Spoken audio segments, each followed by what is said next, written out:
Good morning students. Science classes bye Narendra Damu में आपका स्वागत है। मैं आपका साइंस टीचर नरेंद्र दामू आपको ऑनलाइन पढ़ाने के लिए यहाँ मौजूद हूँ। कोरोना के महामारी के चलते जो स्कूल में क्लासेस नहीं लग रही है उसकी वजह से आपको ऑनलाइन क्लासेस घर बैठे मिलेगी। मैं वीडियो के माध्यम से आपको पढ़ाने की कोशिश करूंगा। जितना कंटेंट मैं यहाँ पे डालूंगा वो इनफ नहीं होगा और उस कंटेंट के साथ साथ में जिस चैप्टर को पढ़ाऊंगा उस चैप्टर की एनसीईआरटी की पीडीएफ भी आपको प्रोवाइड करवाऊंगा और उसके पीछे जो क्वेश्चन दिए हुए हैं ना उन क्वेश्चन को आपको नोटबुक में राइट डाउन करना है विद आंसर्स। और अगर आंसर किसी क्वेश्चन का आपको पता नहीं चलता है इस पढ़ाने से और जो मैं प्रोवाइड करवाऊंगा उससे, तो आप मेरे से पूछ सकते हैं। और दूसरी बात ये कि इस वीडियो से पढ़ने का फायदा क्या होगा कि अगर मैं इसमें फटाफट भी पढ़ा रहा हूं तो आप इस वीडियो को रोल बैक करके या पॉज करके रोक के 1 मिनट के लिए उस चीज को ऑब्जर्व कर सकते हो या फिर दोबारा से उसको आप देख सकते हो वीडियो को। जब भी आपको पीछे से कुछ समझ नहीं आया हो तो आप पीछे करके देख सकते हो। तो 10th क्लास का जो साइंस का पैटर्न है आपको पता ही है। सभी क्लासेस में 8th क्लास के बाद फिजिक्स, केमिस्ट्री और बायोलॉजी 3 पार्ट में उसको डिवाइड किया हुआ है। जो साइंस का फर्स्ट चैप्टर है केमिकल रिएक्शंस एंड इक्वेशंस, उसको मैं आज आपके साथ डिस्कस करूंगा। तो स्टार्टिंग में पढ़ते हैं कि केमिकल रिएक्शन क्या होता है। कि जब केमिकल्स रिएक्ट करते हैं तो कुछ नई चीज प्रोड्यूस होती है, उसको बोलते हैं हम प्रोडक्ट। तो प्रोडक्ट फॉर्म होता है किसी भी सब्सटेंस के रिएक्ट करने से। Chemical reactions happen when there is a change in initial substance. नया जो पुराना सब्सटेंस होता है, फॉर एग्जांपल मिल्क, उसके अंदर चेंज होके एक नया सब्सटेंस बनता है, वो होता है कर्ड, यानी मिल्क, दूध का दही में बदलना। दूध का दही में बदलना ही ये क्या चेंज है? केमिकल चेंज है। केमिकल चेंज को जो कोई रिप्रेजेंट करता है तो वो है chemical reaction. Chemical reaction chemical change को रिप्रेजेंट करती है। और चेंज बेसिकली 2 टाइप के होते हैं, वैसे भी आपको मैंने पहले पढ़ाया है। Change are classified as 2 types. First is physical change and second one is chemical change and physical change. Physical change are those changes in which the earlier substance can be reversed and formed back. यानी कि जो पहले वाला substance है उसको produce करने के लिए आप रोल बैक कर सकते हैं। यानी कि एग्जांपल के तौर पे आयरन से हमने कोई आर्टिकल बना लिया, मीन्स से कोई टॉय बनाया, उस टॉय को आप वापस आयरन में कन्वर्ट कर सकते हैं। This is a form of physical change. But इस चैप्टर में हमें पढ़ना है क्या? Chemical change. केमिकल चेंज को रिप्रेजेंट करती है केमिकल रिएक्शन। केमिकल चेंजेस की एग्जांपल मैं आपको बताता हूं। केमिकल चेंज के एग्जांपल्स हैं चेंज इन मिल्क से कर्ड का बनना, पहला तो बता चुका हूं आपको। Second, cooking of food. Third, digestion of food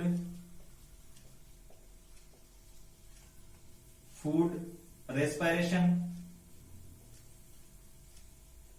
cooking of food और डाइजेशन ऑफ फूड का मतलब फूड को अगर अपन ने कुक कर लिया तो उससे जो पीछे वाला फूड है, यानी कि कोई सब्जी बनाई अपन ने वेजिटेबल को काट के, तो उस बनी हुई सब्जी से आप वेजिटेबल्स क्रिएट नहीं कर सकते। तो this is a form of chemical change.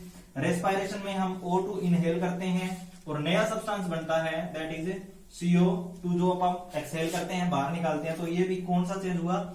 Chemical change. अब केमिकल चेंज होता किस वजह से है या क्या फैक्टर्स हैं जिनकी वजह से हम कहें कि केमिकल चेंज हमें रिप्रेजेंट किया केमिकल चेंज को। एग्जांपल के तौर पे हम कह सकते हैं कि अगर किसी भी सब्सटेंस का टेम्परेचर चेंज हुआ, यानी कि जो एक्टिविटीज है, जो फैक्टर्स हैं जिनकी वजह से केमिकल चेंज होते हैं, उनमें पहला है change in temperature.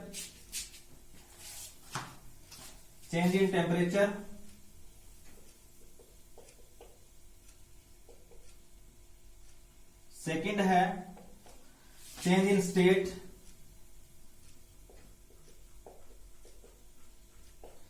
Change in odour, यानी स्मेल में चेंज हो सकता है, evolution of gas, evolution of gas, और चेंज इन कलर।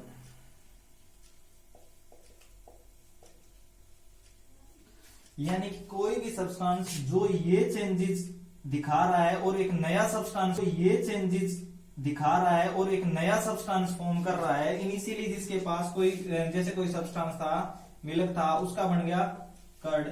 अब कर्ड के अंदर जो प्रोडक्ट है, इस साइड वाले होते हैं रिएक्टेंट्स, वो आपको मैं अभी आगे बताऊंगा, रिएक्टेंट्स, और इस साइड होता है प्रोडक्ट। अगर प्रोडक्ट बना है और वो किस चेंज की वजह से बना है, केमिकल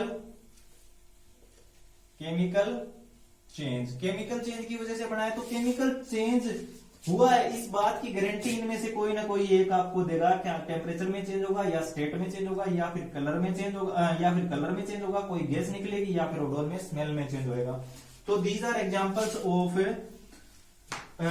ये जो बातें हैं ये वो बताता है कि केमिकल चेंज होगा, इस वजह से होगा, या जो केमिकल चेंज हुआ है उनमें किसी न किसी कोई ना कोई कारण ये है इनमें से। तो एग्जांपल आपको बताता हूं, मैग्नीशियम Mg+O2 MgO, यानी कि मैग्नीशियम। अब आपको मैं थोड़ा सा बीच में बताना चाहता हूं कि मैग्नीशियम क्या एक एलिमेंट है। एलिमेंट के बारे में आपने पढ़ाई होगा।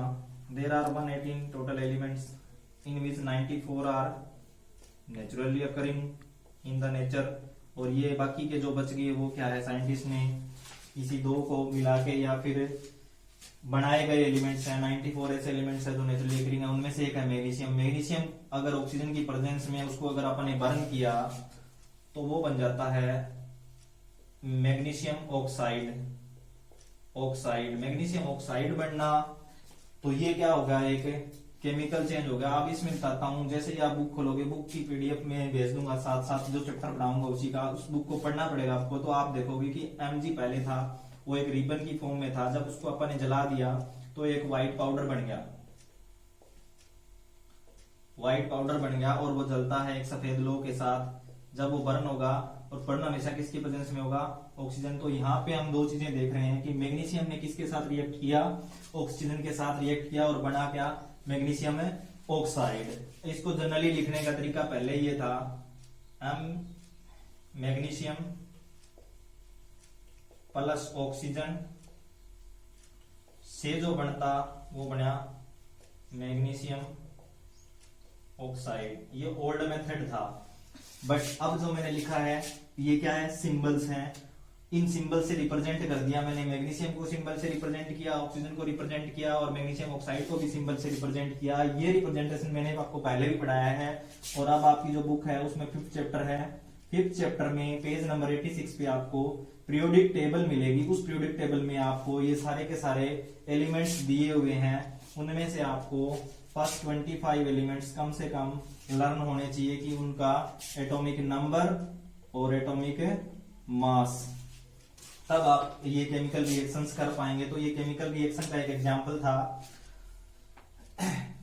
तो केमिकल रिएक्शन की बात बताता हूं। Chemical reaction, in every chemical reaction something new is form that is called product. जो कुछ बनता है वो नया बनता है, और वो वापस रिवर्स नहीं किया जा सकता, यानी कि उसको वापस वो एलिमेंट नहीं बन सकता जिससे वो बना। यानी कि कर्ड से मिल्क से कर्ड तो बन गया, कर्ड से मिल्क बनाना पॉसिबल नहीं है। तो that is why it is called chemical change.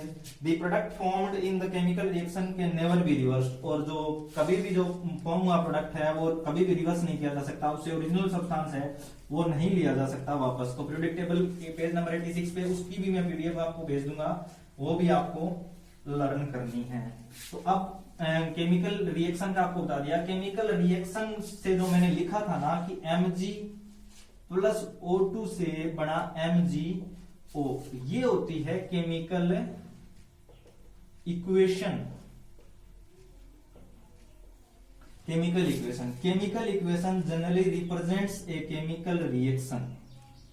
किसको रिप्रेजेंट करती है, केमिकल रिएक्शन को, केमिकल रिएक्शन किसको रिप्रेजेंट करता है, केमिकल चेंज को। तो ऐसे है ये, यानी कि केमिकल चेंज हुआ तो उसके लिए क्या होगी, केमिकल रिएक्शन हुई होगी, और केमिकल रिएक्शन हुई है तो हम उस रिएक्शन को किसी की हेल्प से दिखाएंगे, केमिकल इक्वेशन की हेल्प से। ये केमिकल इक्वेशन बता रही है कि Mg ने किसके साथ रिएक्ट किया, ऑक्सीजन के साथ, और क्या प्रोड्यूस किया, MgO, और that is a chemical change. अब जो लेफ्ट हैंड साइड होती है, इसकी दो साइड होती है, लेफ्ट हैंड साइड और एक होती है राइट हैंड साइड, बीच में होता है एरो, याद रखना है एरो, ये होता है एरो का हेड। एरो हेड के जो लेफ्ट साइड है वो तो ऑलवेज रहेंगे रिएक्टेंट्स, और एरो के राइट हैंड साइड है वो ऑलवेज होंगे प्रोडक्ट्स।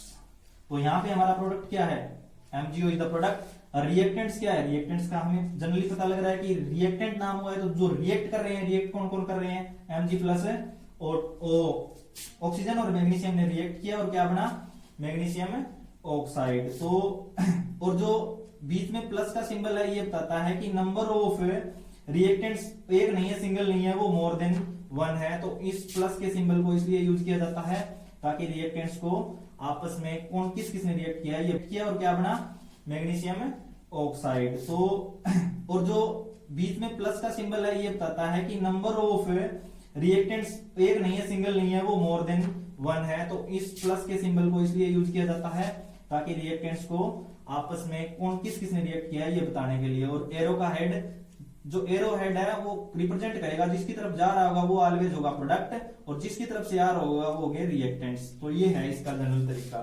अब केमिकल इक्वेशन दो तरह की हो सकती है। Chemical equation first is balanced chemical equation, और second is unbalanced chemical equation, जिसको हम स्केलेटल भी बोलते हैं, स्केलेटल इक्वेशन। ठीक है, इस बैलेंस्ड का क्या मतलब है, बैलेंस्ड का मतलब ये है कि जैसा कि मैंने आपको पिछली प्रीवियस क्लास में भी पढ़ाया है कि कोई भी एलिमेंट होता है उसके पास, उसके अंदर उसका जो कुछ मास होता है, एटॉमिक मास, और अपन ने कंजर्वेशन का एक लॉ भी पढ़ा हुआ था, वो ये बताता है कि कोई भी रिएक्शन हो रही हो, कोई भी प्रोडक्ट फॉर्म हो रहा हो, तो जो एनर्जी है या जो कंजर्वेशन ऑफ मास का जो पढ़ा था हमने कि मास कंजर्व होना चाहिए, लेफ्ट हैंड साइड जो होती है रिएक्टेंट्स और राइट हैंड साइड जो होते हैं प्रोडक्ट, उन दोनों का जो एटॉमिक मास है of each element, each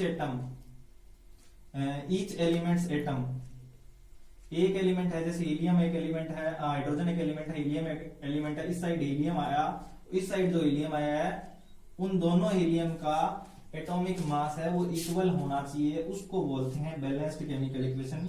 example के तौर पे हमने देखा था अभी Mg plus O2 gives MgO, यहाँ पे ये रिएक्टेंट्स है, ये प्रोडक्ट है। हम देखते हैं कि इक्वेशन बैलेंस्ड है कि नहीं। इक्वेशन बैलेंस्ड देखने का तरीका ये है, लेफ्ट हैंड साइड लिखो, राइट हैंड साइड लिखो, यहाँ लिखो एटम लिख सकते हो आप, एटम किसका एटम है, फर्स्ट एटम है Mg का, लेफ्ट हैंड साइड पे कितने नंबर ऑफ एटम्स है, 1, राइट हैंड साइड पे कितने नंबर ऑफ एटम्स है, 1, लेफ्ट हैंड साइड पे ऑक्सीजन का कितना एटम है, 2, बट राइट हैंड साइड पे कितना है, 1। अब देखो अगर ऑक्सीजन का एटॉमिक मास 16 होता है, इस साइड दो एटम प्रेजेंट है ऑक्सीजन के, तो एटॉमिक मास कितना हुआ, 2 × 16 32, इस एटॉमिक मास कितना हुआ, 2 × 16 32, इस साइड कितना हुआ 16, तो दीज आर नॉट इक्वल नहीं है, तो ये इक्वेशन क्या होगी, अनबैलेंस्ड, या इसको बोलेंगे स्केलेटल।